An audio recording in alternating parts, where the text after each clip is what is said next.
जय श्री राम। आप सबको नमस्कार। इंडिया स्पीक्स डेली में आपका स्वागत है। इंडिया स्पीक्स डेली अर्थात no left no right, only Sanatan voice. और मैं हूं संदीप देव। 22 जनवरी को रामलला विराजमान मंदिर का जो है उद्घाटन होने जा रहा है।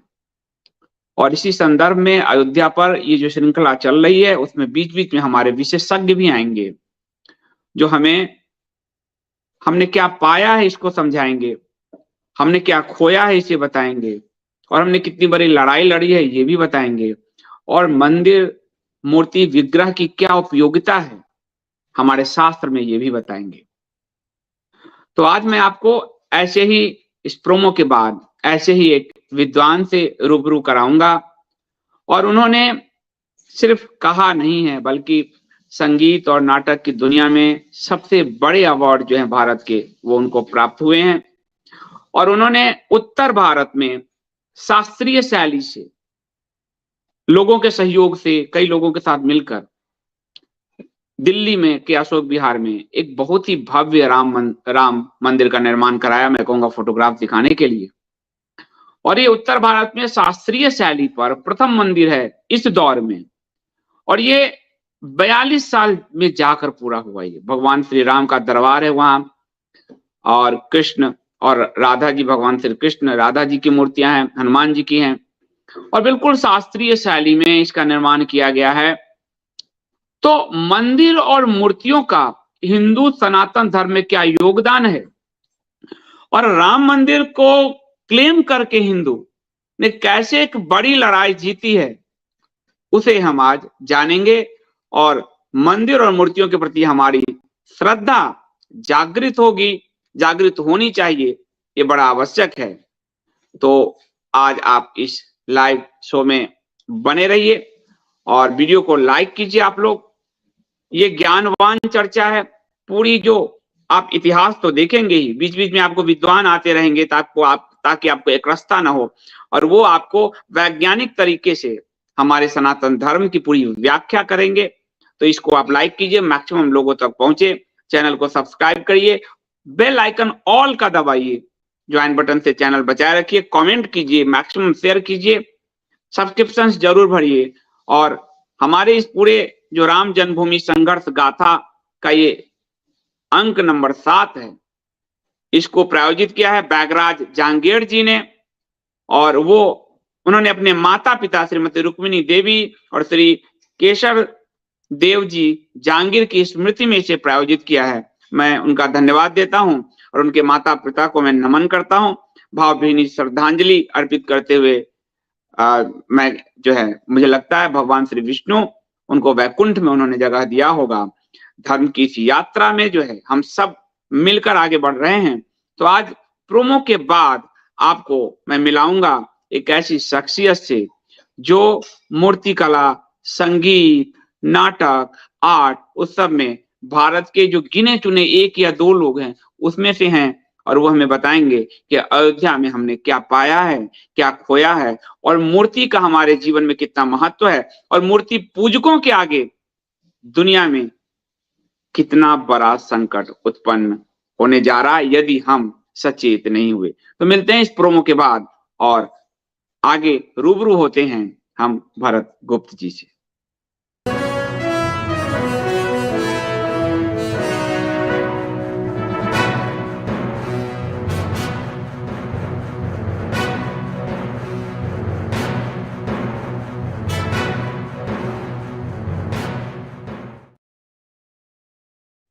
नमस्ते सर, इंडिया स्पीक्स डेली पर आपका स्वागत है। और नमस्ते आप बहुत, आपका स्नेह है, प्रेम है, इतने बड़े विद्वान हम सब के बीच आए हैं, हमारे पाठक दर्शकों के बीच आए हैं, उसके लिए मैं सर आपका अभिनंदन करता हूं, नमन करता हूं और आपको धन्यवाद देता हूं। संदीप जी प्रणाम, आपके सब दर्शकों को प्रणाम, और मैं जांगड़ जी को प्रणाम करता हूं जिन्होंने ये शो संभव कराया है, उन जैसे सहृदय और भक्तों के लिए।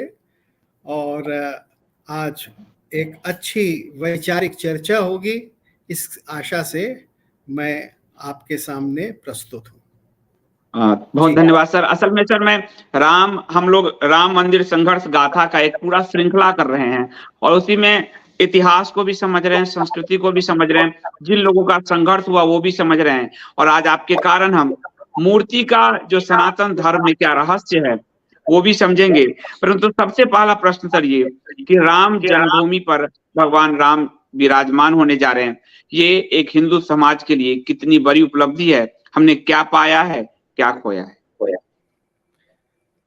संदीप जी, इसमें कोई संदेह नहीं होना चाहिए कि 22 जनवरी को जब प्राण प्रतिष्ठा होगी श्री राम देवालय में, भगवान के जन्म स्थान अयोध्या में, तो ये भारत के लिए एक ऐतिहासिक दिवस होगा।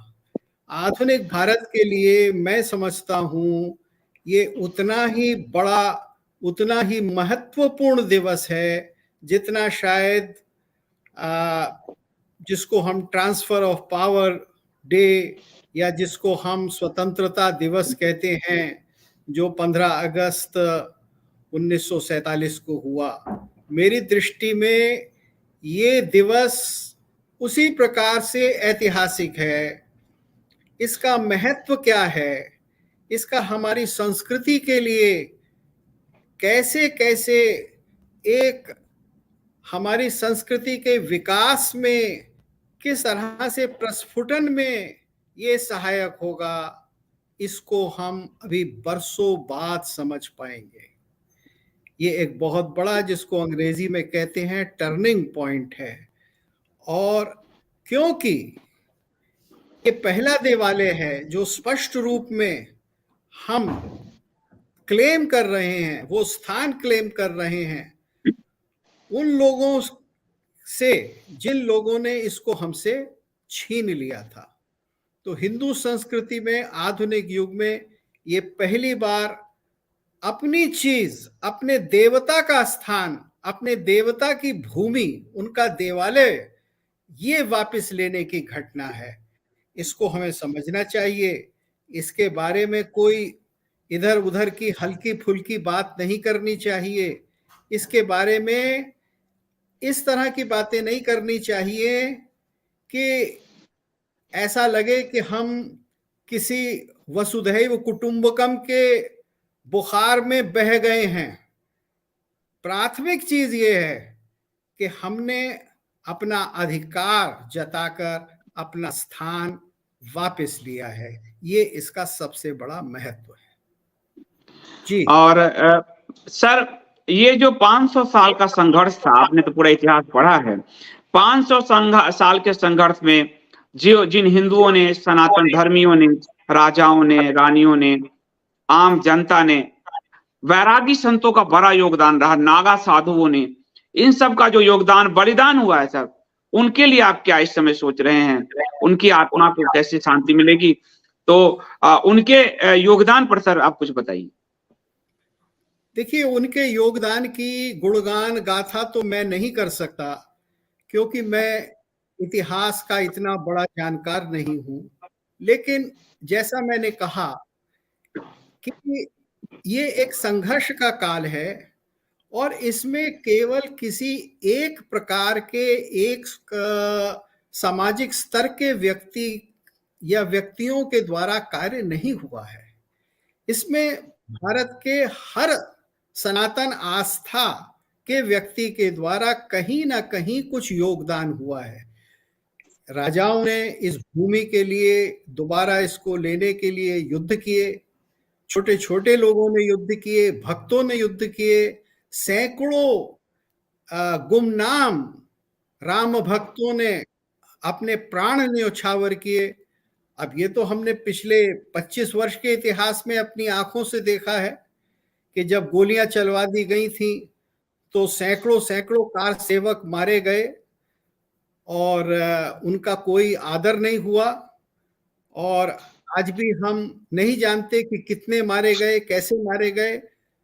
तो जब हम बिल्कुल 20-25 वर्ष के अंदर जिन लोगों ने बलिदान दिया, जब उनके ही नाम हमारे सामने नहीं है, तो 500 वर्षों में किन किन महान विभूतियों ने, संतों ने, साधुओं ने, मठाधीशों ने प्रचारकों ने, बौद्धिक व्यक्तियों ने, कथाकारों ने, किन किन ने बड़ा कार्य किया होगा, इस सब पर अब हमको पूरी खोज करनी चाहिए और उसकी एक इतिहास गाथा बननी चाहिए।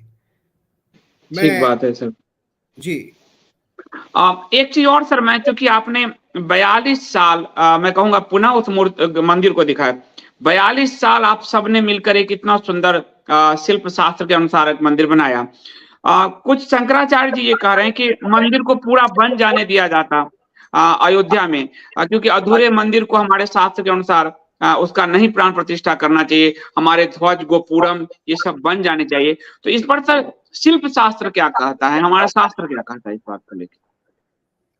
देखिए, जो भी शास्त्र होता है, चाहे वो आयुर्वेद का शास्त्र हो, चाहे वो नाट्य का शास्त्र हो, चाहे वो धर्म का शास्त्र हो, वो हमारे सामने आदर्श परिस्थिति को रखता है, वो श्रेष्ठतम आचार को रखता है और वो ये बताता है कि सबसे अच्छा व्यवहार और सबसे उत्तम कार्य ये होगा। लेकिन जो गुणी लोग हैं, जिन्होंने शास्त्र के अध्ययन का अवसर पाया है गुरु मुख से और जिन्होंने विभिन्न कलाओं में व्यवहार किया है, वो ये जानते हैं कि हमेशा आदर्श स्थिति का, आदर्श परिस्थिति का आविष्कार नहीं होता है। कहीं ना कहीं आपको कुछ ऐसे कदम भी उठाने पड़ते हैं जो समसामयिक हों। अब देखिए, आइडियल जो है, जब आइडियल पूरा ना हो पाए, जब कुछ हमें ऐसा कार्य करना हो कि अपने कार्य में एक सूत्रता करने के लिए कार्य करना हो, तो विधि विधान में बिना उसके आधारभूत केंद्र को हिलाए, बिना उसकी मान्यताओं पर कोई प्रहार किए, उसकी पूरी मर्यादा रखते हुए हमको ऐसे कार्य करने में कोई दोष नहीं है जो कि आपातकाल ना हो लेकिन उस समय के लिए आवश्यक हो। देखिए, इतिहास को जिन जानने वाले हैं वो आपको ये बताएंगे कि ऐसे बहुत से मंदिर हैं भारत में जो 50 साल, 100 साल, 200 साल जिनको लगे बनने में, तो क्या उनमें प्राण प्रतिष्ठा नहीं हुई? मंदिर के एक तल, जैसे कि ये राम मंदिर में है, ये एक तल बन गया है और ये केवल तल नहीं है। देखिए, इसके नीचे जो गर्भगृह के नीचे जो कूर्म शिलाएं रखी जाती हैं, मेरे ख्याल से यहाँ 20 या 25 फीट या 40 फीट नीचे रखी गई होंगी भूमि पर, वहाँ एक कूर्म शिला रखी जाती है। ये माना जाता है कि जैसे भगवान कूर्म के रूप में पृथ्वी को धारण करे हुए हैं, ऐसे ही ये वास्तु पुरुष जो है उस कूर्म शिला के ऊपर है। तो वो बन गई, उसके ऊपर गर्भगृह बन गया और गर्भगृह के ऊपर मंडप बन गया, आच्छादन हो गया, तो अब देवता की प्राण प्रतिष्ठा हो सकती है। इसके अतिरिक्त और जितना कुछ बनना है वो धीरे धीरे बनता रहेगा। आप देखिए, हम अपने एक घर में जाते हैं तो ऐसा तो नहीं है कि हम गृह प्रवेश जब ही करते हैं जब आखिरी पेंट हो गया हो या आखिरी झालर और सजावट की लग गई हो। हम प्रायः जो हमारे प्राथमिक स्थान है रहने के, उनको बना लेते हैं और उसमें गृह प्रवेश करके रहना शुरू कर देते हैं और आगे मंडन होता रहता है। तो ये तो देवता का घर है। जब हमने देखा कि इसमें गर्भगृह और इसमें एक मंडप और आगे एक अन्य नृत्य मंडप, गूढ़ मंडप के अतिरिक्त बन गया, तो वहां स्थापना हो सकती है और आगे के कार्य चल सकते हैं। जैसे सर इस पर शंकराचार्य अभिमुक्तेश्वरानंद सरस्वती जी का एक बयान अभी आया है कि जैसे हमने 1949 में मंदिर प्रकट, मतलब मूर्ति प्रकट हुए थे, तो एक आपत्तिकालीन स्थिति था और उसमें उस समय के लोगों ने उसको किसी तरह मंदिर मूर्ति को बैठाया, प्रकट हुए या रखे गए ये कहा गया। उसी तरह 92 में आपत्तिकालीन स्थिति था कि वो गिरा ढांचा और वहां किसी तरह मूर्ति को रखना था, ताकि हिंदू पूजा पाठ कर सके। लेकिन उन्होंने कहा जी। अभी कोई आपत्तिकालीन स्थिति नहीं है, अभी सिर्फ चुनावी स्थिति है। इसको अगर आपत्तिकालीन होता तो किया जा सकता था, अभी ऐसा कोई आपत्ति नहीं है जिसके कारण कि अधूरे मंदिर का रामनवमी तक भी ना रुका जाए। राम लला आ रहे हैं तो कम से कम रामनवमी तक तो रुका जाता, रामनवमी में उसका उद्घाटन होता। अरे भगवान, अगर केवल हम अपनी किताब और अपने शास्त्र की ओर ही दृष्टि रखेंगे और शास्त्र के मर्म को नहीं समझेंगे और ये कहते रहेंगे कि अभी तो कोई आपातकाल नहीं है, तो हम एक बहुत बड़े भ्रम में रह रहे हैं। बहुत बड़ा भ्रम क्या है? हमने से मतलब हिंदू समाज, भारत के, इसमें सबसे बड़ा श्रेय को है, हिंदू समाज को है सबसे बड़ा श्रेय। किसी भी राजनीतिक पार्टी, किसी भी पॉलिटिकल नेता, किसी भी कोर्ट, किसी भी वकील से सबसे बड़ा श्रेय जो हिंदू समाज की सामूहिक शक्ति है उसको है। अभी उस शक्ति ने इस स्थान को लेकर, अपने अधिकार में लेकर यहां देवालय का निर्माण प्रारंभ कर दिया है और वो इस परिस्थिति पे है कि उसमें देवता की स्थापना होकर पूजा हो सकती है। तो व्यवहार बुद्धि यही कहती है कि इसको संपन्न कर देना चाहिए। जिस बात की ओर मैं संकेत कर रहा हूं उसको समझ लेना चाहिए, और अगर आप टालते रहेंगे तो उसका भी क्या कारण है? टालने का क्या कारण है ये बताएं मुझे। मेरा परिप्रश्न है इसके बारे में। उनका कहना है रामनवमी को, उनका जो बयान है, रामनवमी को भगवान का जन्म हुआ था और उसी दिन चूंकि ये रामलला बाल रूप में है, यहाँ जन्म स्थान है, तो उस रामनवमी को कुछ महीने में ही आने वाले हैं, बहुत साल नहीं है, रामनवमी को इसका उद्घाटन होना चाहिए था, ताकि जो रामलला एक बालक के रूप में आ रहे हैं वो अपने जन्मदिन पर आए। नहीं, ऐसा होता तो बहुत अच्छा होता, लेकिन अगर पहले भी हो रहा है तो उसमें कोई दोष थोड़ा ही है। ये तो एक देवालय की स्थापना है और ये जितनी जल्दी होगा उतनी जल्दी देश को इसका लाभ मिलेगा। अब अगर केवल हम इस दृष्टि से देखें कि जल्दी करके कोई विशिष्ट पार्टी इसका पॉलिटिकल लाभ लेगी, तो ऐसा भी लोग सोच सकते हैं, लेकिन मैं एक व्यापक रूप से चीजों को देखने का प्रयास करता हूं कि ये हमारी संस्कृति की एक प्रवाह की एक श्रेणी का एक बिंदु है।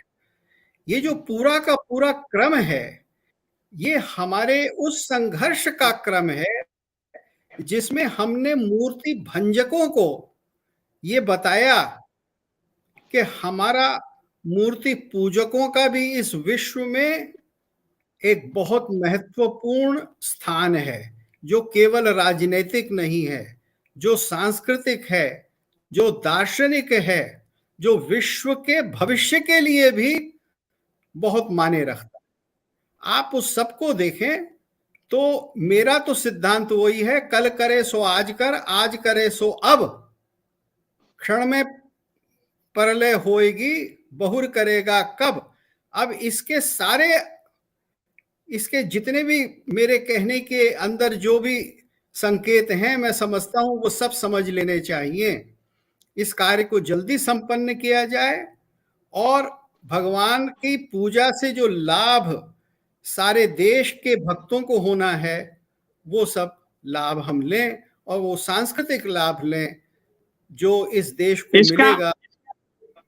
इसका एक दूसरा पहलू भी आया है सर, जैसे सदगुरु जग्गी वासुदेव ने या फिर सरकार के मंत्री हैं किरण रिजिजू जी ने, उन्होंने इसको कहा कि ये सिर्फ पर्टिकुलर फेथ से संबंधित नहीं है, यानी ये सिर्फ हिंदुओं की आस्था का केंद्र नहीं होना चाहिए, बल्कि सारे लोगों का राष्ट्र मंदिर के रूप में इसकी कल्पना कर रहे हैं। और जो लोग गाय का मांस भक्षण कर रहे हैं उनको भी निमंत्रण दिया है। जैसे सर रणवीर कपूर है फिल्म इंडस्ट्री के, उन्होंने साफ कहा कि मैं बीफ खाता हूं, मैं आई लव बीफ ईटिंग, और वो उनको भी निमंत्रण दिया गया। तो जग्गी वासुदेव का मैसेज है सर कि temple redirected not a particular faith but to all who inspire to rise the divinity within themselves. तो और इसी तरह किरण रिजिजू का भी कहना है कि people from all religion should come Lord Ram. तो क्या सर राम की शुचिता इससे खंडित नहीं होगी? नहीं, मैं आपको अपनी बुद्धि से, अल्प बुद्धि से जो मेरी समझ में आता है उसको मैं उत्तर देता हूं। देखिए, पहली बात तो कि वासुदेव जी के बारे में, अब राम सबके हैं, राम तो साकार पर ब्रह्म हैं, सगुण ब्रह्म हैं, तो राम कहाँ नहीं है, ये सब कुछ है। लेकिन राम की उपासना करने वाला हिंदू है, वैष्णव है, एक पद्धति से कर रहा है, उसका एक देवता है, उसकी एक परंपरा है, उसकी पूजा के कुछ नियम हैं, उन नियमों के पालन के अनुसार वो पूजा होती है। उस पूजा में ये कहना कि ये पूजा सबकी है, तो ये उचित नहीं है। हम जो भी पूजा करते हैं भगवान से, वो सबके कल्याण के लिए करते हैं, विश्व के कल्याण की कामना से करते हैं। लेकिन जब हम पूजा कर रहे हैं तो हम अपने इष्ट देव की अपने विधि विधान से पूजा कर रहे हैं। तो वो हमारी जो आस्था है, हमारी जो हिंदू आस्था है, वैष्णव आस्था है, हमारी जो अद्वैत में राम के दर्शन हम करते हैं, जैसे कि तुलसीदास ने कहा है कि वो तो निराकार और निर्गुण ब्रह्म हैं और उसी समय साकार ब्रह्म भी हैं, जिन्होंने अवतार लिया है, जिन्होंने स्त्री के गर्भ से जन्म लिया है, जिन्होंने अवतार किया है, और वो इस मंदिर में साक्षात विराजमान है प्राण प्रतिष्ठा के बाद। तो ये सब हिंदुओं का कार्य है। इसमें दूसरों को अगर अपनी श्रद्धा से आना है, अगर भगवान मानते हुए आना है, अगर उनको ये मानते हुए कि यहाँ साक्षात पर ब्रह्म है, अगर वो उसके प्रति नमन करते हैं तो उनका स्वागत है। लेकिन ऐसा नहीं है कि ये स्थान विश्व की पूजा के लिए हो गया, ऐसा कहीं होता नहीं है। आज जो ये उदारता वसुधैव कुटुंबकम की बताई जाती है, या जो लोग कहते हैं कि ऑफ ऑल फेथ्स सब, तो इसमें एक भ्रम है। ये भ्रम है सबसे बड़ा कि आप कोई भी पूजा किसी विधि विधान से नहीं करते, लेकिन आप अपनी पूजा को सबकी पूजा कह देते हैं, या सबकी पूजा को अपनी पूजा कह देते हैं। तो ये बीमारी केवल हिंदुओं में है, उसके कुछ धर्म गुरुओं में भी आ गई है, और उस तरह से कुछ राजनीतिक लोग भी अपना लाभ लेने के लिए इस प्रकार की बातें करते हैं। लेकिन ये अनुचित है।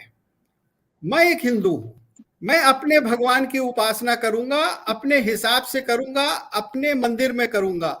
हाँ, मैं सबके कल्याण की कामना करूंगा, मैं किसी से राग द्वेष नहीं करूंगा, मैं निर्मल मन से करूंगा, तभी मैं अपने भगवान को पाऊंगा। लेकिन वो सब फेथ की उपासना नहीं हो रही है। अगर दूसरे धर्म या दूसरी आस्था के लोग मेरे इष्ट का सम्मान करते हैं, अगर उनको ये मानते हैं कि वही पर ब्रह्म हैं, वही सत्य हैं, और वो मेरे भगवान के प्रति आदर प्रकट करना चाहते हैं, तो उनका स्वागत है। लेकिन ये पूजा तो मेरी है, ये पूजा तो हिंदू की है। ये जग्गी वासुदेव सर हमेशा योग को भी कहा, इसका सनातन हिंदू धर्म से कोई लेना देना नहीं है, और राम मंदिर को भी वो यही बात कह रहे हैं, और इस पे सरकार के मंत्री भी बोल रहे हैं। तो मूर्ति पूजा से अगर इस्लामिस्ट और क्रिश्चियनों को दिक्कत है मूर्ति पूजा से, उसको कैसे हम अपने राम मंदिर के में आने दे सकते हैं? कैसे उनका मंदिर हम कह सकते हैं? देखिए, ये उनका मंदिर जब है जब वो रसखान की तरह से विष्णु की भक्ति करें, कृष्ण की भक्ति करें, राम की भक्ति करें। अगर कोई भी मुसलमान ये कहता है कि मैं राम को साक्षात ब्रह्म मानता हूं, ईश्वर मानता हूं, मैं उनको अल्लाह की तरह से ही मानता हूं, मैं परम तत्व मानता हूं, तो उनका स्वागत है, तब कोई भेद नहीं है। लेकिन अगर कोई वो व्यक्ति जो मूर्ति पूजा को कुफ्र मानता हो, जो ये कहे बार बार कि अल्लाह के अलावा भगवान का कोई नाम नहीं हो सकता, तो फिर मूर्ति पूजा के विद्वेषक को मंदिर में बुलाने से क्या मिलेगा, ये मेरी समझ में नहीं आता। ये जो आजकल भारतवर्ष में सर्वधर्म समभाव को एक गलत ढंग से व्याख्यायित किया जा रहा है, अब हमको उससे बचना चाहिए। हम सब भक्ति कर सकते हैं अपने अपने रूप में, एक दूसरे के प्रति आदर करते हुए, लेकिन गड्ढमड्ढ नहीं कर सकते। अगर मैं किसी मुसलमान से कहूं कि भाई मुझे मस्जिद में आकर हनुमान चालीसा पढ़ने दो या यज्ञ करने दो, तो क्या मेरी ये डिमांड उचित होगी? या अगर मान लीजिए कि धार्मिक एकता के लिए कुछ लोग हनुमान चालीसा पढ़ लें मस्जिद में, तो क्या उससे धार्मिक एकता हो जाएगी? ये तो केवल एक प्रकार का दिखावा है। एकता जब होती है जब हमारे मन में इस बात का एहसास हो कि परम तत्व एक है, उसकी उपासना अनेक प्रकार से हो सकती है, और हम सब अपनी अपनी उपासना अपने अपने यथास्थान यथा विधि करें, और एक दूसरे के प्रति द्वेष ना करें, एक दूसरे के प्रति घृणा ना करें, ये ना कहें कि मेरा ही मार्ग सर्वश्रेष्ठ है। अगर आप ऐसा कहना छोड़ देते हैं तब बात ठीक है। और सर जैसे भगवान राम हो, कृष्ण हो, सबने गौ पालक की भूमिका निभाई। गौ भक्षकों को यदि निमंत्रित किया जा रहा है और गौ भक्षकों से यदि गर्भगृह बनाया जा रहा है, तो इस पर आपका क्या विचार होगा सर? देखिए, अब मैं समझ नहीं पाया, गो भक्षकों के द्वारा बनाया जा रहा है। गर्भगृह जो है वो पूरा पता, वो गौ ठेका सब मुस्लिमों को दिया गया है। नहीं, देखिए ऐसा है कि वो शिल्पी हैं, वो कारीगर हैं, वो आपके लिए कुछ बनाते हैं। एक समय था जबकि केवल उसी संप्रदाय के लोग सब कुछ कर सकते थे। आज का समय ऐसा है कि हम किसी दूसरे से भी कुछ चीज लेकर उसका उपयोग कर सकते हैं। अब जैसे घी है, अब घी किसी क्रिश्चियन की फैक्ट्री में बना है, और अगर वो शुद्ध और अच्छा है तो मैं उसका अपने यज्ञ में उपयोग तो कर सकता हूं। मैं ये तर्क ले रहा हूं। तो अगर किसी शिल्पी ने, किसी मुसलमान कारीगर ने वो पत्थर काटे हैं, तराशे हैं, तो वो कोई अशुद्ध नहीं हो गए। जब वो बन गए और जब आपने उनकी यथावत स्थापना कर दी मंदिर में, उनको पावन और पवित्र बना दिया और प्राण प्रतिष्ठा होगी देवालय में, तो वो चीज बिल्कुल अलग हो जाती है। नहीं, मूर्ति तो हिंदू ने बनाई है, मूर्ति हिंदू ने बनाई है। गर्भगृह का मैटर था, और हाँ, बहुत बड़े पैमाने पे ये भी कहा जाता है कि हिंदुओं ने अपना कर्म छोड़ दिया, रोजगार छोड़ दिए, पर ये इतना बड़ा ठेका हिंदुओं को दिया जा सकता था। हिंदू भी बहुत बड़े शिल्पी हैं, कारीगर हैं, वो पूरा ठेका मुस्लिमों को दिया गया। और निर्माण में अभी उद्घाटन में रणवीर कपूर, आलिया भट्ट जो बी फीटर हैं, कहते हैं मैं आई एम बी फीटर, उसको बुलाया जा रहा है। तो ये कहीं ना कहीं हिंदुओं की भावना पे आघात तो है सर। उसका मैं स्पष्ट रूप से विरोध करता हूं। जो लोग हिंदू आस्थाओं को कुत्सित करके, उनकी अवमानना करके फिर भी प्रसिद्ध बने रहना चाहते हैं, मैं समझता हूं उनको ऐसी प्रतिष्ठा के समारोह में कोई जगह नहीं देनी चाहिए। लेकिन ये मेरा मतभेद है कि कारीगर जो भी कुछ बनाता है, चाहे वो व्यक्तिगत रूप से कुछ भी हो, हमें उसकी बनाई हुई चीज को स्वीकार करना चाहिए और फिर उसका सदुपयोग अपनी विधि से, अपने विधान से करना चाहिए। और लेकिन अच्छा, दूसरा सर आपने कहा था कि मूर्ति पूजकों के लिए एक बड़ा खतरा है दुनिया में। मूर्ति भंजक अलग है, मूर्ति पूजक अलग है। लेकिन अगर आप देखेंगे सर कि अयोध्या में जी मात्र कुछ दूरी पे 20-25 किलोमीटर दूरी पर दुनिया का सबसे बड़ा मस्जिद बन रहा है, मूर्ति भंजकों का और मूर्ति पूजकों का, दोनों केंद्र अयोध्या बन रहा है। और वो मस्जिद पैगंबर साहब के नाम पे बन रहा है। जिस पैगंबर साहब पे अगर हम लोग कुछ बोल दें तो गला कट जाएगा, तो फिर को कोई हिला नहीं सकता। और उसके चारों दरवाजों, चारों खलीफा का प्रतिनिधित्व करेंगे। उनका इमाम, उन्होंने इतनी शुद्धता रखी है, हम तो कहते हैं कि हमको बनवाना चाहिए, पर उन्होंने इतनी शुद्धता रखी है कि वो इमाम भी भारतीय नहीं ला रहे हैं, वो मक्का से इमाम ला रहे हैं, ताकि वो जिस भूमि पर पैगंबर साहब हुए उस भूमि के इमाम के जरिए उस मूर्ति मस्जिद का उद्घाटन हो। ये वो कर रहे हैं। और आसपास की जमीन भी पूरी खरीदते जा रहे हैं वो, ये बात भी सामने आया है। तो कल को यही अयोध्या मूर्ति पूजकों और मूर्ति भंजकों के बीच एक गाजा पट्टी जैसा नहीं बन जाएगा सर? आपने एक बहुत ही मौलिक प्रश्न उठाया है, और आपने भविष्य के लिए जो बड़े बड़े खतरे हैं उनकी ओर संकेत किया है। अब इसमें मेरी अल्प बुद्धि से इतना ही कहना है कि वो स्थान दिया गया है अदालत की निर्देश के अनुसार।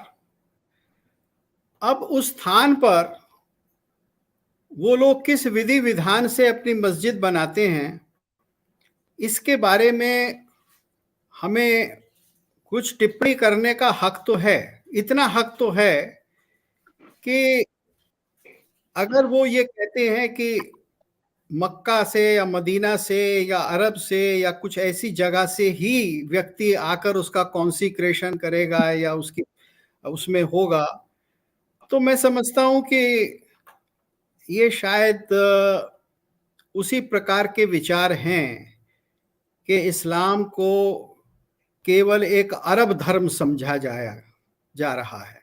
ऐसा सैकड़ों साल से हुआ है, 1500 साल से हुआ है। बहुत से लोग इस्लाम को अरब संस्कृति, अरब अधिकार, अरब मौलवी और मौलानाओं और उनकी जहनियत से अलग करके नहीं देख रहे हैं।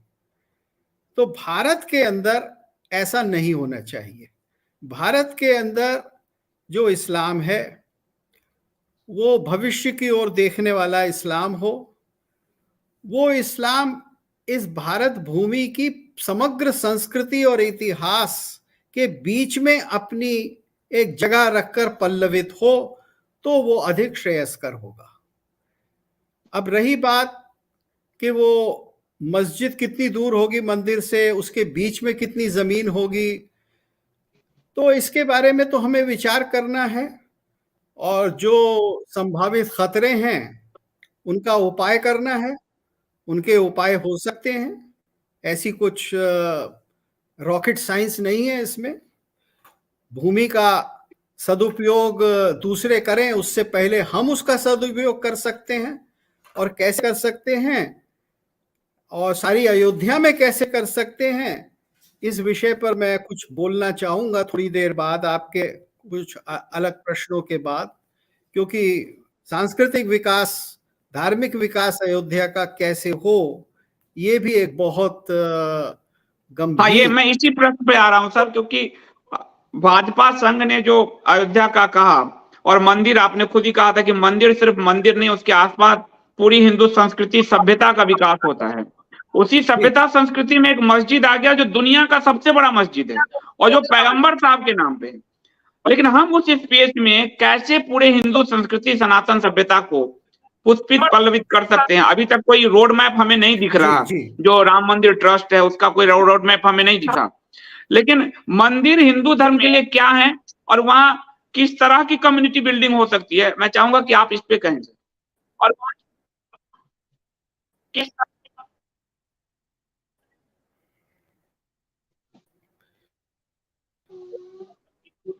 हेलो, देखिए, मस्जिद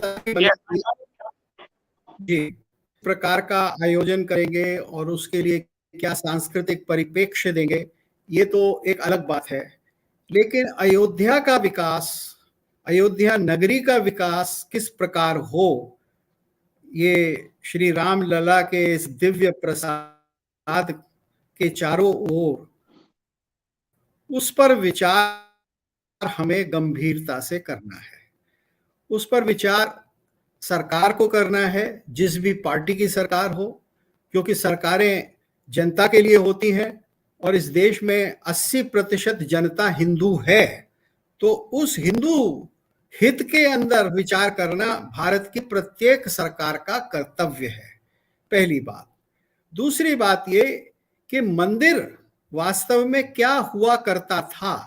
जब हम भव्य मंदिरों की बात कर रहे हैं, जब हम बहुत बड़े बड़े उन मंदिरों की बात कर रहे हैं जो हमारी संस्कृति की धुरी हुआ करते थे, तो हमें अब अयोध्या में जहां भगवान पधार रहे हैं 22 तारीख को, हमें इस देवालय का विकास भी उसी प्रकार से करना चाहिए।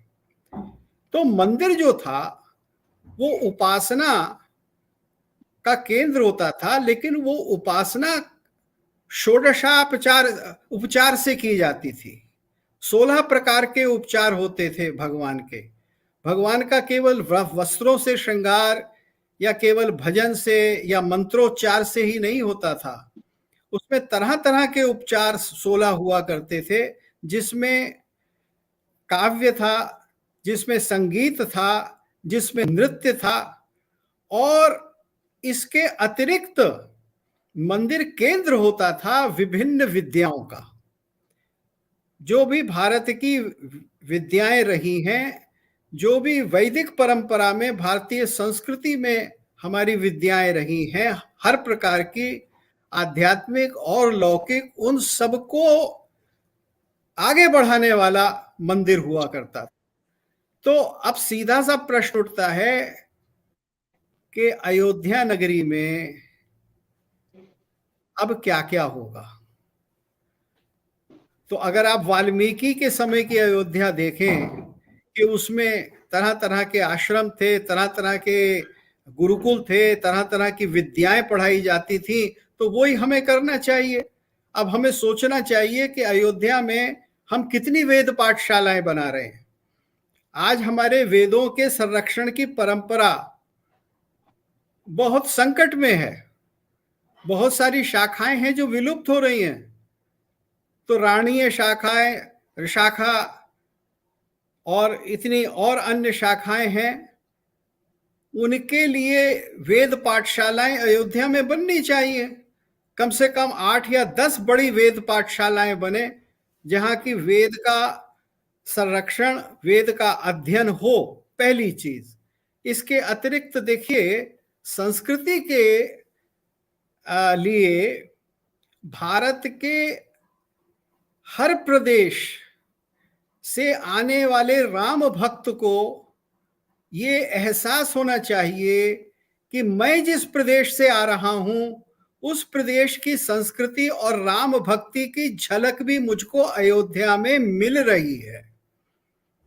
ऐसा न लगे कि ये अयोध्या उत्तर प्रदेश का एक कोना मात्र है, और ऐसा कोना जहां संघर्ष रहा है, जहां वीर तो रहे हैं, लेकिन जहां संस्कृति का विकास बहुत ही सीमित है।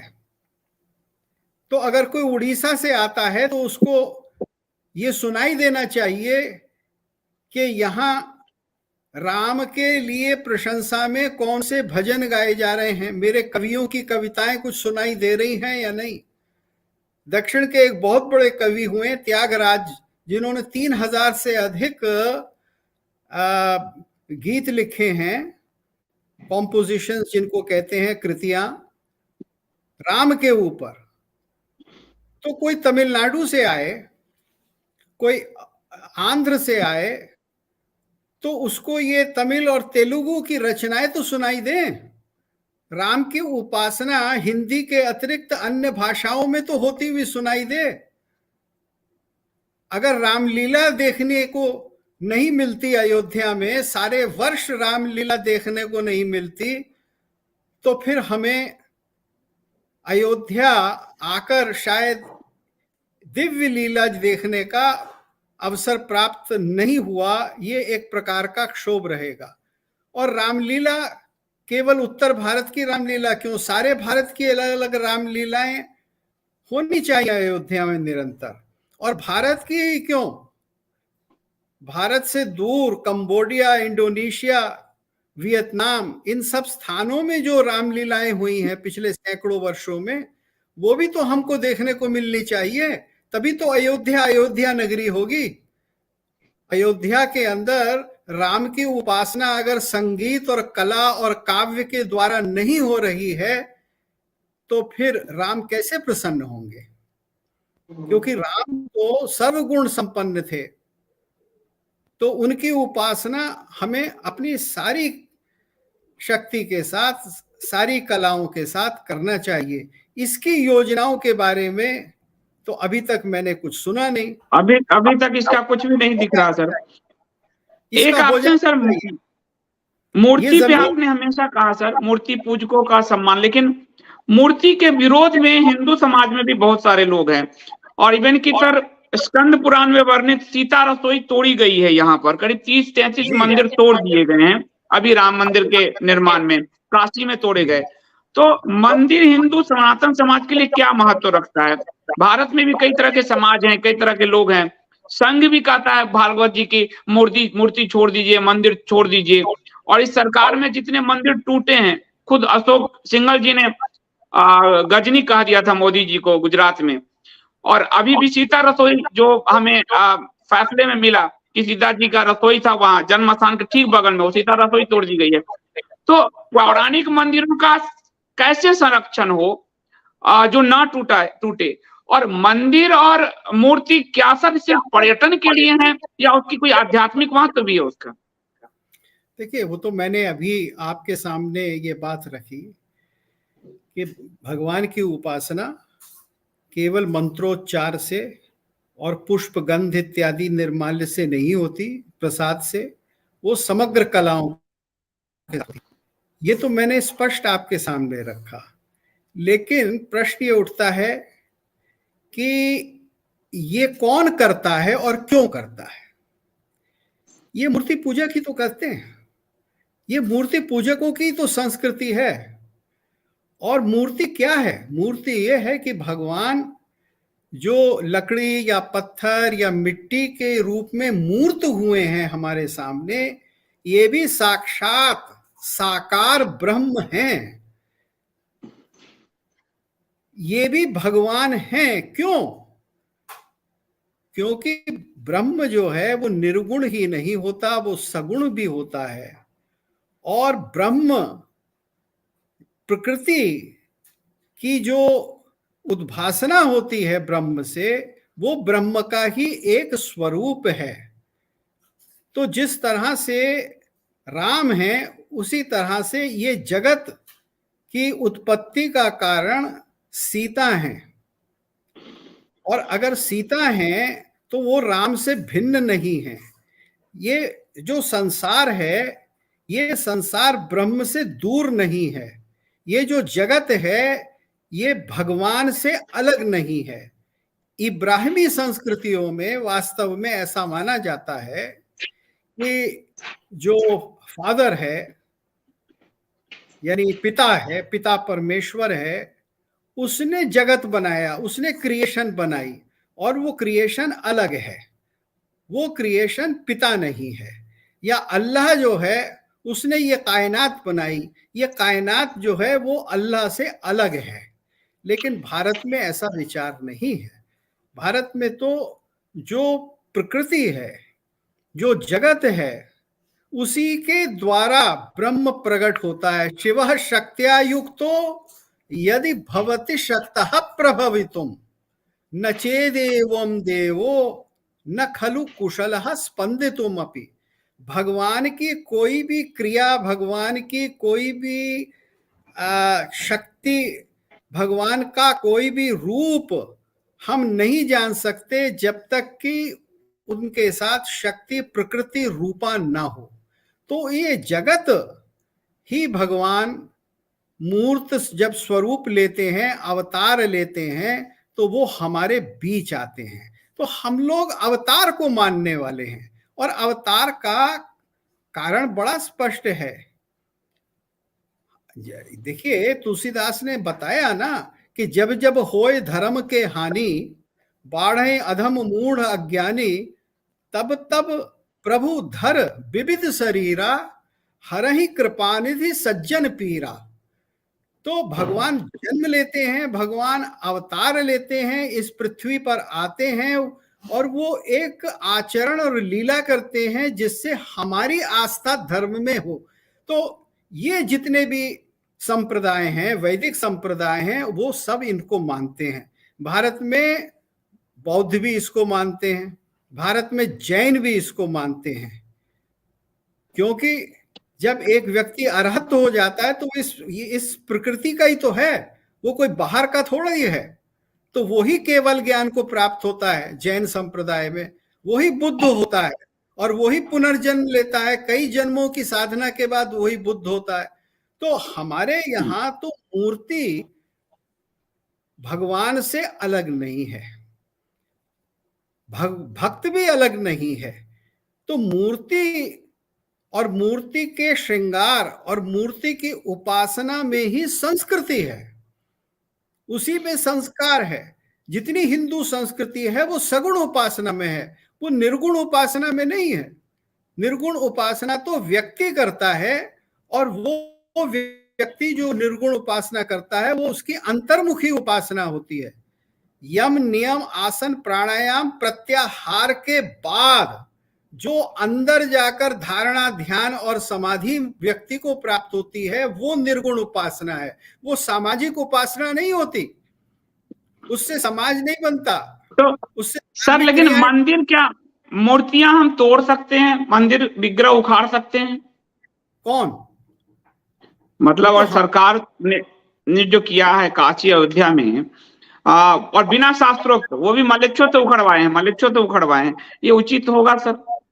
देखिए, मूर्ति में से अगर मूर्ति को किसी आपातकाल में उसके देव स्थान से हटाना हो तो वो केवल जब ही होता है जब उसके लिए एक अन्यत्र स्थान बना दिया गया हो, उसका विधि है, उसका विधान है, और उसके अनुसार ये कार्य किया जाता है, ऐसा परंपरा में है। लेकिन किसी सुविधा के कारण, किसी व्यक्तिगत कल्पना के कारण भगवान को, किसी भी प्रकार के विग्रह को भगवान के हटा दिया जाए, ये अनुचित है। ये हिंदू आस्था का, हिंदू व्यवहार का और हिंदू शास्त्र का सरासर उसका प्रतिरोध है, उसका तिरस्कार है। ठीक कह रहे हैं सर, क्योंकि जी जी सर, ये केवल विधि विधान से होता है और ये हो सकता है, ऐसा नहीं है। लेकिन वो किसी विशेष आपातकाल में किसी विशेष कार्य से, और वो भी देव कार्य से, जब तक वो किसी देव कार्य से नहीं होगा, क्योंकि हमारे इतिहास में ऐसा उदाहरण मिलते हैं कि कभी कभी राजा उस स्थान पर आते थे जिस स्थान पर वो अपना राज्य प्रस्थापित करते थे, तो नगर के जो सबसे बड़े देवालय में प्रस्थापित देव थे वो उनको अपनी राजधानी ले जाते थे, लेकिन उनको अपनी राजधानी विग्रह को ले जाकर वहां उससे भी बड़ा भव्य मंदिर बनवाया जाता था, और जिस स्थान से ले जाते थे वहां भी एक दूसरा विग्रह बनवाया जाता था। तो भगवान की भूमि में कमी नहीं की जाती थी, उसका आहरण नहीं कर लिया जाता था। ये काम तो वो करते हैं जो मूर्ति भंजक हैं, जो मूर्ति की उपासना को कुफ्र मानते हैं, या जो ये कहते हैं कि किसी प्रकार की मूर्ति बनाना ही शैतान की तरफ जाना है। तो ये हिंदुओं को समझना चाहिए और हिंदू सरकारों को समझना चाहिए। अब मैं आपके सामने एक बात रखता हूं जो थोड़ी व्यापक है। मेरा ऐसा मानना है कि पिछले 200 साल से भारतवर्ष में ईसाई प्रभाव में हमने अपनी कुछ मान्यताओं को खो दिया है। देखिए, भारत के अंदर निर्गुण और सगुण में कोई भेद नहीं किया गया है। भारत के अंदर अगुण सगुण नहीं कछु भेदा, ये बिल्कुल स्पष्ट तुलसीदास जी कह रहे हैं। और वो ये कह रहे हैं कि भगति के प्रेम के बस ही भगवान साकार हो जाता है। ये एक नहीं, अनेक हमारे आचार्यों ने, विद्वानों ने, कवियों ने, शंकराचार्यों ने कहा। अब शंकराचार्य तो इतने बड़े उपासक थे अद्वैत के, लेकिन उन्होंने 100 श्लोकों में सौंदर्य लहरी देवी की उपासना की। क्योंकि वो अद्भुत ग्रंथ है सौंदर्य लहरी। तो वो सगुण उपासना शंकराचार्य ने की है। किस लिए की है? क्योंकि निर्गुण और सगुण में कोई भेद नहीं माना गया है। लेकिन 19वीं शताब्दी में क्या हुआ कि जब ईसाई भारत में आए, तो ईसाई जो कि सगुण उपासना से द्वेष रखते थे, उसको निकृष्ट समझते थे, उसको शैतान के द्वारा मन में लाई गई एक क्रिया समझते थे कि ये शैतान का काम है मूर्ति पूजा। उन्होंने हमारे मन में धीरे धीरे ये डाल दिया कि वेद में तो मूर्ति पूजा है ही नहीं, वेद में तो विग्रह होता ही नहीं, वेद में तो प्रतिमा होती नहीं, वेद में तो सगुण देवता है ही नहीं। ये भ्रम पैदा किया। और फिर हमारे यहाँ आर्य समाज और आपके ब्रह्मो समाज और इस तरह के देव समाज, इस तरह के कई पंथ चले जिन्होंने ये कहा कि सगुण उपासना, मूर्ति पूजा जो है वो हेय है, निकृष्ट है, और सगुण की पूजा ना करके निर्गुण की पूजा करो। निर्गुण को हमने बहुत ऊंचा कर लिया, हमारे दिमाग में ये चीज आ गई। और फिर हमारे दिमाग में सोशल रिफॉर्म आ गया। तो हमारे यहाँ गांधी जी जैसे लोग हुए जो मंदिर तो कभी नहीं गए, मेरे ख्याल से शायद 1-2 बार मंदिर गए हों अंदर देखने के लिए कि मंदिर कैसा होता है, लेकिन वो सगुण उपासना नहीं करते थे। उनका मंदिर से इतना ही नाता था कि उसमें अस्पृश्य लोगों का प्रवेश करा दें। तो सोशल रिफॉर्म मंदिर में वो करना चाहते थे, देवता की उपासना नहीं करना चाहते थे। हमारे पिछले 200 साल में इस प्रकार के बहुत बड़े बड़े नेताओं ने ऐसी भ्रांतियां उत्पन्न कर दी हैं जो हमारे धर्माचरण को विकृत कर चुका है। तो हमने जब जो आपने, जैसे आपने गांधी जी का नाम लिया, अभी कांची में जो विग्रह तोड़े गए, मैं खुद वहां गया हूं, मैं आपको कहूंगा कुछ फोटोग्राफ में दिखाता हूं, अंदर गया हूं। तो काशी में जो विग्रह तोड़े गए, मूर्ति मंदिर तोड़े गए, उसमें भी गांधी की फिलॉसफी ली गई कि गांधी काशी आए थे, काशी को गंदा देखा था, गांधी काशी की सफाई चाहते थे, तो अब मोदी जी ने सफाई करा दिया। और तुलसीदास जी ने जो आदि संकट मोचन मंदिर बनवाया था, उस तंत्र साधना को संयोजित करने के लिए, पूरा जो मणिकर्णिका घाट है और ललिता घाट है, पूरा तंत्र का जो क्षेत्र है, वो सिर्फ क्रेन चढ़ाने के लिए तोड़ दिया और हनुमान जी की फोटो को पीछे कूड़ेदान में फेंक दिया। उसके बाद मैंने अपनी आंखों से देखा और अखबार में भी छपा है, वो अखबार में मैं कहूंगा अगर निकाल ले। मुस्लिमों से मूर्ति तुड़वाए गए सर, मुस्लिमों से, रोहिंग्याओं से मूर्ति तुड़वाए काशी में। ये अनर्थ किया गया तथाकथित हिंदूवादी सरकार में। देखिए, ऐसा है कि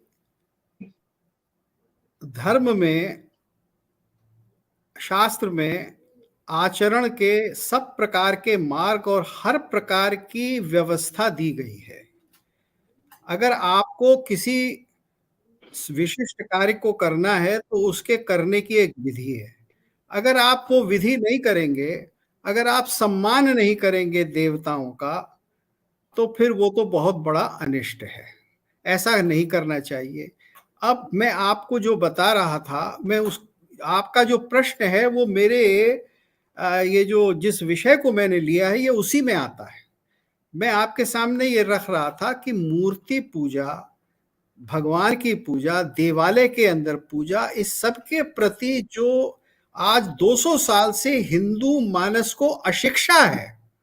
क्योंकि हमारे बड़े बड़े नेताओं ने, जैसे महात्मा गांधी थे, जैसे स्वामी दयानंद सरस्वती थे, इन सब लोगों ने जो हमारे लिए अश्रद्धा पैदा करती है, जानकारी की कमी पैदा करती है, उसी में ऐसे कृत्य होते हैं जिसका आपने अभी हवाला दिया। हम ऐसी गलतियां इसीलिए करते हैं और इसी तरह से कर पाते हैं। आज आप देखिए कि देवालयों का सारे भारत में कितना तिरस्कार है।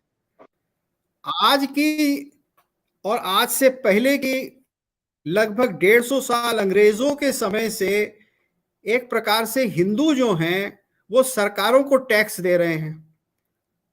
मंदिरों की जितनी भी क्या कहते हैं संपत्ति है वो सब सरकार के हाथ में है, जमीन उनके हाथ में है, व्यवस्था उनके हाथ में है, लेना खरीदना बेचना सब उनके हाथ में है। मंदिरों में जो चढ़ावा आता है, हिंदुओं का जो पैसा आता है वो सरकारों के हाथ में है। तो ये किस लिए हुआ है? ये इसीलिए तो हुआ है कि हमने सगुण उपासना को निकृष्ट मानकर सोचा अरे ये तो होती रहती है। जैसे सर मैं आपको ऑफ इंडिया का ही दिखाता हूँ, वो तो हमारे राइट विंग से ही जुड़ा हुआ है। मैं एक दिखाता हूँ आपको, मोदी जी के साथ बैठ के जिनको भोजन कराया गया सब मुस्लिम थे, उनसे मंदिर मूर्ति तुलवाए गए हैं। तो मैं चाहता हूं कि जो आज का बौद्धिक वर्ग है वो कम से कम इस बात का विरोध करे कि हमारे मंदिर मूर्ति मुस्लिम नहीं तोड़ सकते। ये तो औरंगजेब जैसी स्थिति बन जाएगी, और उसको तोड़वाया गया, मुस्लिमों से तोड़वाया गया है। देखिए, मेरे लिए मुस्लिमों से तुड़वाना इतना बड़ा अपराध नहीं है।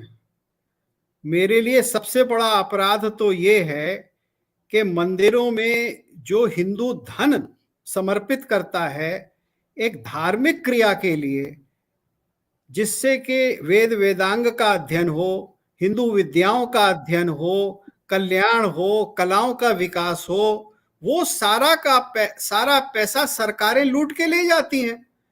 या तो वो प्रदेश की सरकार है या कहीं वो सेंटर की सरकार है, और उसका उपयोग सरकार ऐसे उद्देश्य के लिए करती है जिसका हिंदू संस्कृति से, हिंदू की धार्मिक आस्था से कोई संबंध नहीं है। तो ये ही जब इतना बड़ा अपराध हो रहा है तो मूर्ति मुसलमान से तोड़वा देना या मूर्ति को वैसे ही नहीं सर, मैं वो आपकी बात बिल्कुल सही है, क्योंकि मंदिर का पैसा सरकार ले रही है, वो मुक्ति तो जरूरी है। पर औरंगजेब ने भी तो यही किया था। देखिए उनके तो मैं हमारी जिंदगी भर की मजदूरी सफल हो गई, गदगद हुए अब्दुल्ला सैफुल्ला। मुझको एक बात बताइए कि जब भारत की सेक्युलर सरकारें भी मंदिर के धन का अपहरण कर रही हैं तो ये सेक्युलर जजिया नहीं है तो क्या है? अरे भाई, औरंगजेब जजिया आपसे ले रहा था, अब आपकी सेक्युलर सरकार आपसे जजिया ले रही है। बोलिए क्या अंतर है? तो कोई भी सरकार हो, किसी पार्टी की भी सरकार हो, मैं निष्पक्ष रूप से कह रहा हूं, वो सेक्युलर सरकार जो अपने आप को सेक्युलर कहती है उसे कैसे अधिकार है कि वो मंदिरों का पैसा ले ले? मैं ये बात तो उठा ही नहीं रहा कि आप मस्जिदों से नहीं लेते, आप चर्च से नहीं लेते। मुझे कोई ईर्ष्या नहीं है, मुझे कोई शिकायत नहीं है आप उनसे नहीं लेते, लेकिन आप हिंदुओं से क्यों लेते हैं?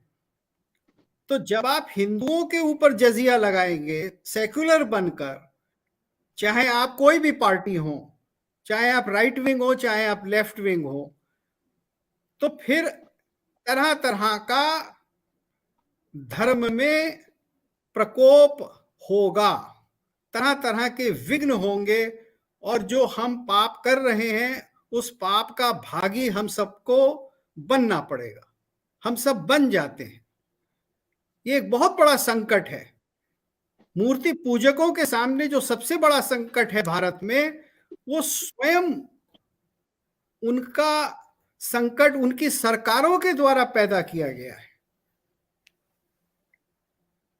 वो ठीक बात है, हम लोग इस पे आंदोलन कर रहे हैं सर। माता वैष्णो देवी मुक्ति के लिए हम 14 तारीख को जम्मू में जा रहे हैं, क्योंकि माता वैष्णो देवी मंदिर का 80 लाख करीब रुपया जो है वो हज, वो मुस्लिमों का जो क्या बोलते हैं इफ्तार में खर्च किया है। वहां के जो उप एलजी हैं, इफ्तार में खर्च किया गया है माता वैष्णो देवी के। और मुझे अब मंदिरों में, जो प्राइवेट मंदिर है वहां मैं जाता हूँ, सरकारी मंदिर में जाने में मुझे बड़ी वितृष्णा अब हो रही है। हमारा पैसा कहाँ उपयोग हो रहा है? मैं एक बात कहूं हमारे राजनीतिक तंत्र का, हमारे धार्मिक तंत्र का, हमारे मौलानाओं मौलवियों का, हमारे धर्म गुरुओं का, हिंदू धर्म गुरुओं का कितना बड़ा पाखंड है कि आप मंदिर का पैसा इफ्तार में करते हैं, जबकि इफ्तार को मानने वाले कोई भी समझदार मुसलमान आपको ये नहीं इजाजत देंगे कि उनके किसी भी धार्मिक कार्य के लिए किसी काफिर का पैसा इस्तेमाल हो। अरे भाई, आप पहले इन बातों का तो निर्णय कर लीजिए कि कौन सा पैसा कहां आपको खर्च करना है। जब हज करना किसी दूसरे के पैसे से जायज नहीं है, तो सेक्युलर सरकारें पब्लिक का पैसा हज में कैसे दे सकती है? और इसके ऊपर हमारे कोर्ट्स कोई विचार नहीं करते, वो उसका अनुमोदन कर देते हैं सेक्युलरिज्म के नाम पर। तो आज सेक्युलरिज्म बुद्धिहीनता का पर्याय हो गया है, तर्कहीनता का पर्याय हो गया है।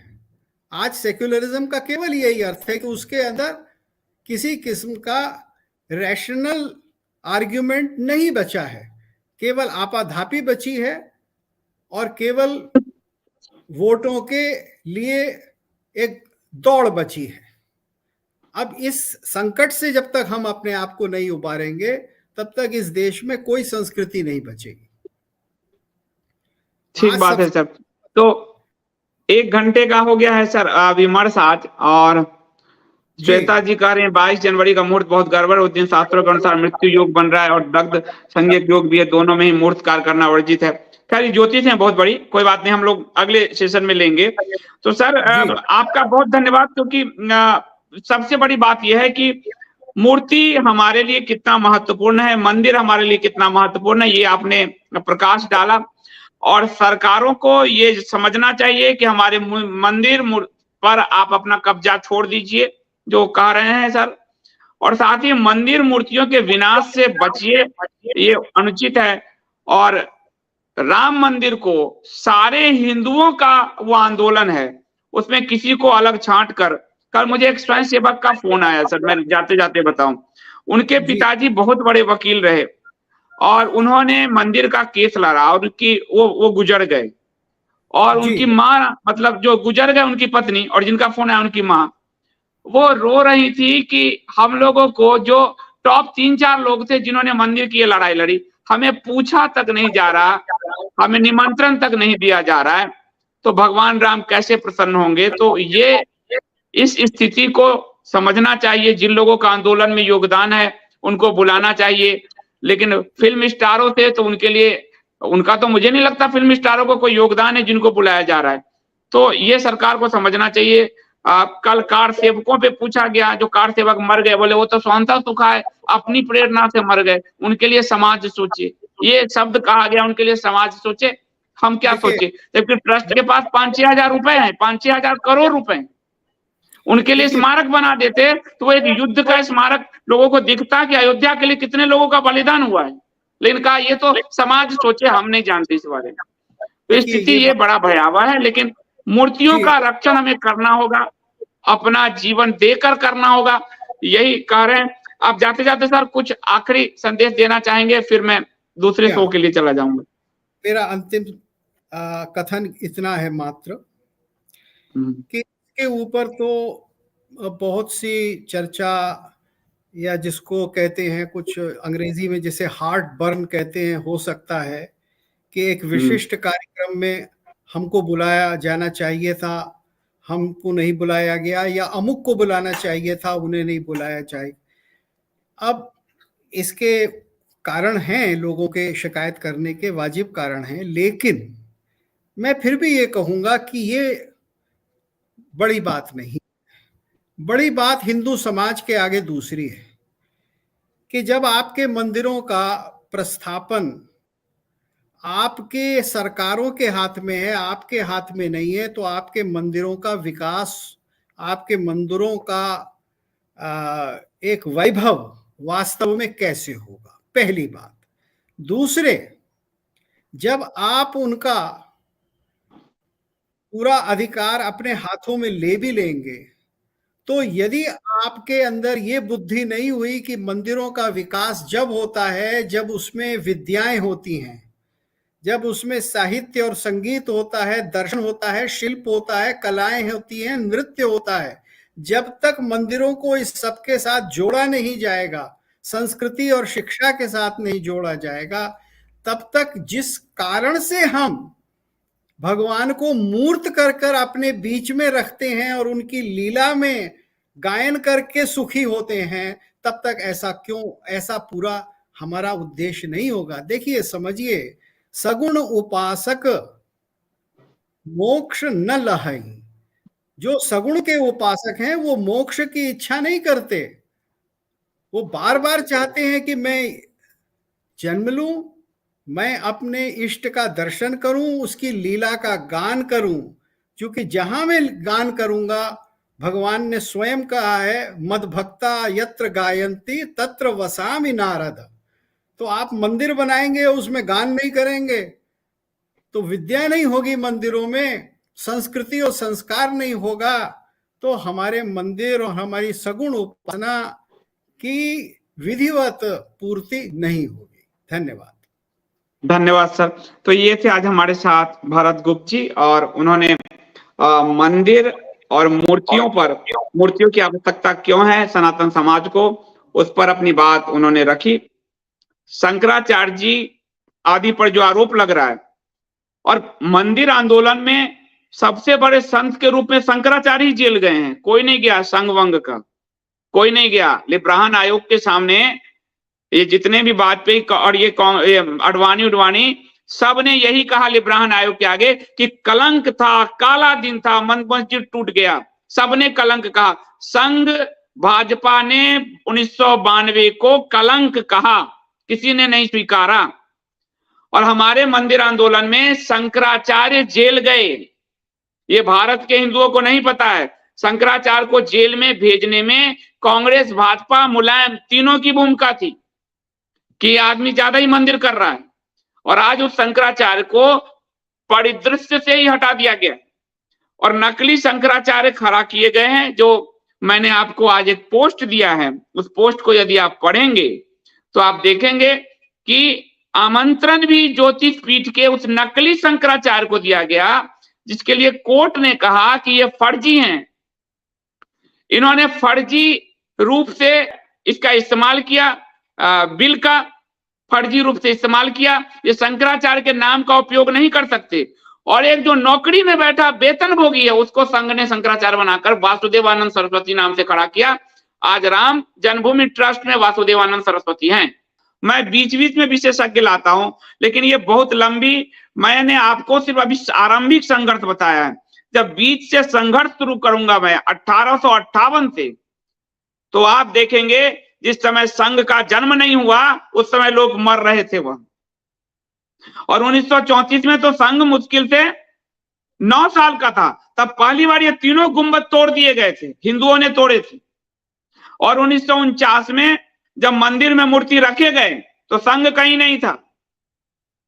लेकिन आज जिस तरह से संघ ने पूरे मंदिर को ग्रैब कर लिया है, और मंदिर की उस ट्रस्ट में गोली चलाने वाले अधिकारी के हाथ में ट्रस्ट है, गोली चलाने वाले नेता को पद्म विभूषण है, और नकली शंकराचार्य को जगह दी गई है। उसी से स्पष्ट हो रहा है कि राम मंदिर पूरे मूवमेंट को कब्जा करने के लिए संघ, ताकि संघ और बहुत सारे मंदिरों से संघ की आमदनी का ये आरोप लगता रहा। जैसे कि आपने हिमाचल में देखा, हिमाचल में बीएचपी के दफ्तर में मुस्लिम लड़के से हिंदू लड़की का विवाह कराया गया। तो अयोध्या संघ की कमाई का एक मोटा सा धंधा बनने जा रहा है। जमीन के घोटाले में संघ और भाजपा के नाम आए, पूरा अयोध्या का जमीन घोटाला हो गया है, लेकिन ये आपको कोई नहीं बताएगा सिवाय आईएसडी के। तो आईएसडी पे आपको हर तरह के विचार मिलेंगे, और रामलला को आपको नहीं छोड़ना है। रामलला आपके हैं, आपके पूर्वजों की लड़ाई है। कल मैंने आपको बारूद की कहानी बताई थी, उन्होंने इन संघियों के लिए गले नहीं कटवाए, उन्होंने आपके लिए गले काटे और कटवाए। आपको मैंने जो सुहेल देव की कथा बताई थी, तो उन्होंने सरार मसूद के गले इन संघियों के लिए नहीं काटे, आपके लिए काटे, ताकि हिंदू बचा रहना चाहिए। और पहला मंदिर जो वहां टूटा वो आदिनाथ का था। वो संघर्ष, जैन समाज का संघर्ष जो है वो भी साथ साथ चला, लेकिन आज उसी के परिसर में उसका गौरी के भाई का कब्र बना हुआ है। तो जो इसलिए वो मंदिर उतना फेमस नहीं हो पाया, पर राम जन्मभूमि फेमस रहा, क्योंकि हिंदू लड़ते रहे, मरते रहे, लड़ते रहे, मरते रहे। अब एक एपिसोड और लूंगा 1885 के पूरे संघर्ष को, उससे पहले के समेट दूंगा।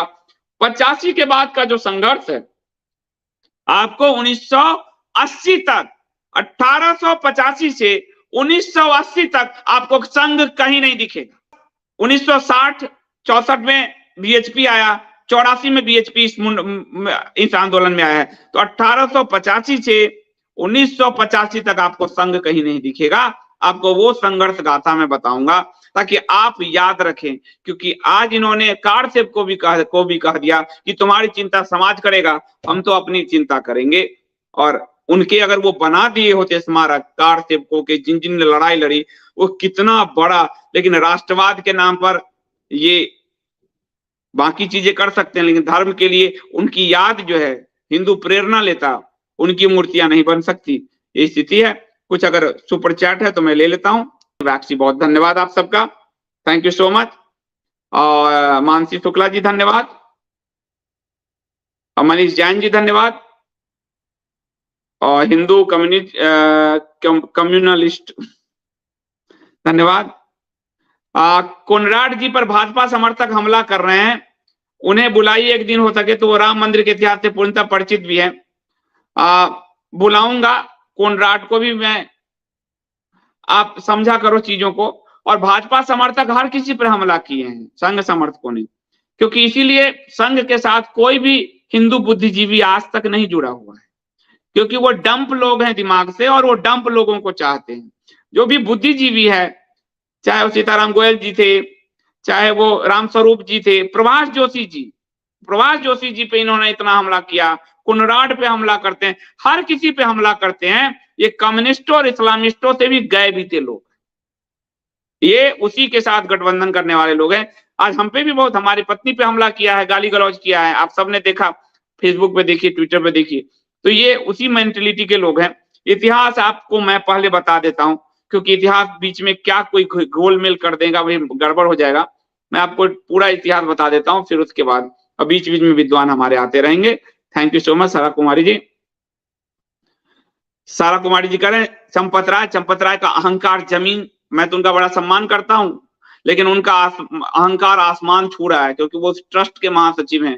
एकाएक इन लोगों को पूछने लगा, लोग एकाएक इन सबकी पूछ बढ़ गई। अब इसके बाद इसलिए आध्यात्मिक शक्ति होना बड़ा जरूरी है, ताकि जमीन पर रहता है पैर। और राम जन्मभूमि संघर्ष गाथा श्रृंखला के जो एपिसोड 7 के प्रायोजक हैं बैगराज जहांगीर जी, और जिन्होंने अपनी माता पिता श्रीमती रुक्मिणी देवी और श्री केशर देव जी जहांगीर के लिए की स्मृति में इसे प्रायोजित किया, उनका बहुत बहुत धन्यवाद करता हूं। और मैं इसको लंबा हो गया, बहुत लंबा हो गया है, हम 1 घंटे से अंदर रखता हूं, पर आज बहुत लंबा हो गया। बहुत बहुत धन्यवाद।